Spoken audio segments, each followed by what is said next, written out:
বাড়িতে কেউ আছেন? দাঁড়ান, আসছি। অবশেষে আসছেন তাহলে? এত সময় লাগে একটা পার্সেল দিতে? মানে আপনাদের কি কোনো টাইম সেন্স নাই? দেন পার্সেল দেন। সরি, আমি ঠিক বুঝলাম না। বুঝলাম না মানে? আমি অর্ডার করেছি, আপনি পার্সেল নিয়ে আসছেন, পার্সেল দিবেন, চলে যাবেন। এখানে তো না বুঝার কিছু নাই। আপনি মনে হয় উল্টো। কোনো উল্টো বুঝছি না, আপনি উল্টো বুঝছেন। পার্সেল দেন, দিয়ে আপনি যান।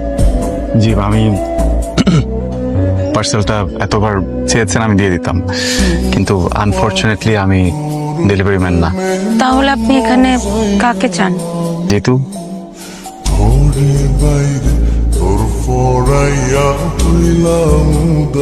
মা, জি জিতু। মা কে যেন আসছে। আসসালামু আলাইকুম আন্টি। ওয়ালাইকুম আসসালাম। ভালো আছেন? হ্যাঁ। আমি জিতুর ফ্রেন্ড। ও, জিতু তো আমাকে বলেনি তুমি আসবে। জিতু কোথায়?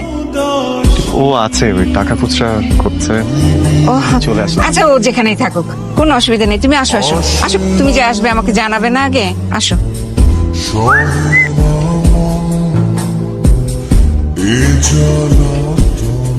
এইভাবে একটা মানুষকে অপমান করা ঠিক হয়নি।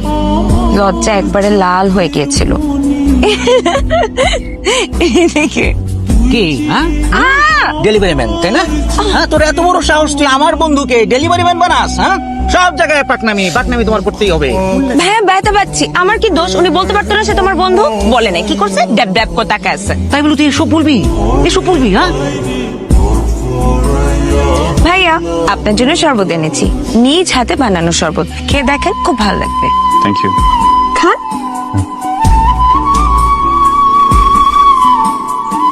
শরবত নাকি সল্টেড ড্রিঙ্ক? হ্যাঁ, শরবত, কিন্তু চিনির বদলে দিয়েছি লবণ। ভালো হয়নি ভাইয়া? আপনি ট্রাই না করলে তো বুঝবেন না কত ভালো হয়েছে। প্লিজ। আমি শরবত খাই না, আসলে বড়লোকের মেয়ে তো। আমি খাই জুস, পাপায়া জুস।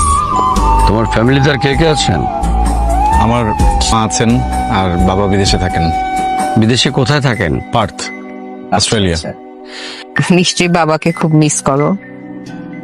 আন্টি, উনি আগামী বছর একেবারে দেশে চলে আসবেন। তো ভাইয়া, পানি দি। না না না না, পানি পানি না, পানি আধা ঘন্টা পর্যন্ত পানি খেতে হয় না, খাওয়ার পরে ডাইজেশনের প্রবলেম হয়, আমি খাবো না। কত বেলা হয়ে গেল, ছেলে মেয়ে দুটো এখনো ঘুম থেকে উঠলো না। শোন, আমি আব্বার সাথে বাজারে যাচ্ছি, তুই রনিকে নাস্তা দে। হ্যাঁ, আর গ্রামটাকে দুপুরে দেখাবি, পারবি না? আমি কি তোর চাকর নাকি যে তুই যা বলবি আমি তাই করব? তোর বন্ধু, তুই গ্রাম ঘুরে দেখা। আমি নাস্তা দিতে পারি, এর বাইরে আমি আর কিছু করতে পারবো তাই না? এখনো ঘুম ভাঙে নাই? এই যে ঘুম ভাঙলো। আপনি জানেন, আপনি যদি মেহমান না হতেন, মা আপনাকে আজকে নবাব সিরাজউদ্দৌলা বলতো। নবাব সিরাজউদ্দৌলার কি সম্পর্ক? যারা দেরিতে ঘুম থেকে ওঠে, মা তাদেরকে নবাব সিরাজউদ্দৌলা বলে ডাকে। আমি যতটুকু জানি নবাব সিরাজউদ্দৌলা তো অলস ছিলেন না। আমি এত কিছু জানি না, মা আমাকে মাঝে মধ্যে ডাকে, তাই বললাম। হ্যাঁ দোস্ত, বল। ঘুমতে করে নাস্তা করছিস? হ্যাঁ, আমি নাস্তা করতেছি তো। আমি একটু বাজারে আসছি, আমার আসতে সন্ধ্যা হবে। তুই নাস্তা করে নীলার সাথে বাইরে বের হ। আমি নীলাকে বলে দিচ্ছি তোকে গ্রামটা ঘুরে দেখাবে। ওটাতে তো দেখছি। হ্যাঁ ভাইয়া বলো, আমি জানি তুমি কি বলবা। আমি পারবো না। মুখে মুখে তর্ক করিস বেয়াদব, যেটা বলিস সেটা কর, যা।